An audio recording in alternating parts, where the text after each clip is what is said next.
Hello दोस्तों, आपके अपने यूट्यूब चैनल सेकर एकेडमी 2.06 में आप सभी का स्वागत है।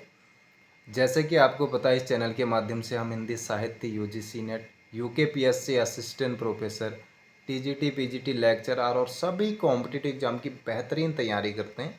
यदि आप चैनल पर नए हैं तो चैनल को ज़रूर से सब्सक्राइब कीजिए और बेल आइकन ज़रूर प्रेस करें, जिससे कि आने वाली वीडियोज़ की नोटिफिकेशन सबसे पहले आपको मिले। दोस्तों, आज हम ऐसे टॉपिक को करने वाले हैं जहां से प्रत्येक एग्ज़ाम में प्रश्न पूछे जाते हैं। 100% यहाँ से, चाहे कॉम्पिटिटिव एग्ज़ाम हो चाहे टीचिंग के एग्ज़ाम हो, हमेशा यहाँ से प्रश्न बनते हैं।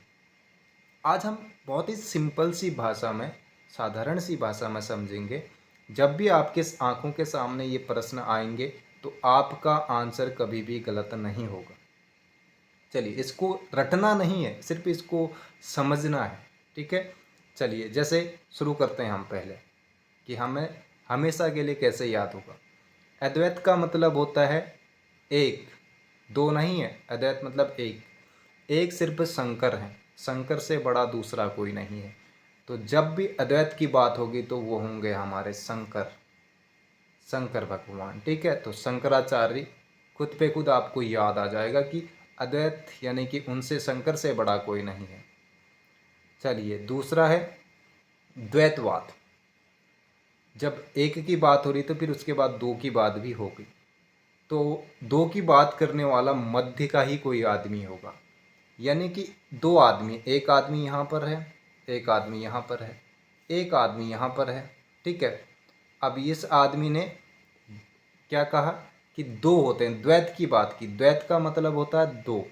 ठीक है, जब भी दो की बात होगी तो मध्य की याद आनी चाहिए, और मध्य ही दो चीज़ों को डिवाइड करता है। ठीक है, ये सेंटर ही एक इधर को डिवाइड करता है, यानी कि मध्य, यानी कि माधवाचार्य। ठीक है, चलिए आगे चलते हैं। द्वैताद्वैतवाद। द्वैताद्वैत का मतलब होता है पहले दो थे, अब इन दो से भी अधिक है। ठीक है, इन दो से भी अधिक है, अब इस बीच में। ठीक है, अब इनके बीच में कौन आया जिसने कहा अब दो नहीं है, दो नहीं है, दो से ज़्यादा है। दो नहीं है मतलब निम्बार्काचार्य। ठीक है, नहीं है, दो नहीं है, दो से ज़्यादा है। जिसने कहा दो है वो मध्य का रहेगा, जिसने कहा दो नहीं, दो से ज़्यादा है, वो निम्बार्का होगा। वो नहीं यानी कि निम्बार्का हो, निम्बार्काचार्य होगा। ठीक है, और जिसने कहा एक ही है, अद्वैत है, वो शंकर हो सकते हैं और कोई नहीं हो सकता। और अगला है विशिष्टाद्वैतवाद। भाई, विशिष्ट कौन हुए शंकर के बाद? विशिष्ट जो हुए वो राम हुए, यानी कि रामा अनुजाचार्य हुए। राम हुए ना, द्वापर युग में राम हुए। ठीक है, तो राम हो गए आपके, द्वापर में तो कृष्ण हुए, आपके त्रेता में राम हुए। ठीक है, तो त्रेता युग में जैसे राम, तो राम क्या हुए आपके? विशिष्ट हुए, यानी कि विशिष्टाद्वैतवाद रामानुजाचार्य। ठीक है, चलिए आगे, शुद्धाद्वैतवाद। आप हरिद्वार जाते हो, ठीक है, क्यों जाते हो? शुद्धि के लिए, कि हम अपने पापों को धोएंगे। और पापों को धोने के लिए उसका मतलब क्या है?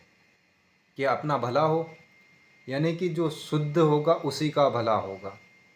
ठीक है, जो शुद्ध होगा उसी का भला होगा, यानी कि वल्लभाचार्य। ठीक है, शुद्धाद्वैतवाद यानी कि वल्लभाचार्य, जो शुद्धि करेगा उसी का भला होता है। ठीक है, तो आशा है आपको ये आसान से शब्दों में याद हो जाएंगे। आपको ऐसे ही रिलेट करके समझना होगा, खुद से समझना होगा। ठीक है, ट्रिक बनाने में आप कभी कभी क्या होता है ना, ट्रिक बना लिए होते हैं, जब पेपर में जाते हैं तो कन्फ्यूजन हो जाती है और प्रश्न गलत होता है, एग्ज़ाम क्वालिफाई नहीं होता है। ठीक है, तो ऐसे ही इनको याद करना है। आशा है आपको वीडियो पसंद आया होगा। यदि वीडियो पसंद आया है तो प्लीज़ चैनल को सब्सक्राइब ज़रूर करें। ठीक है, तो मिलते हैं अगली क्लास में, ऐसे ही क्लासें लाते रहेंगे आपके लिए।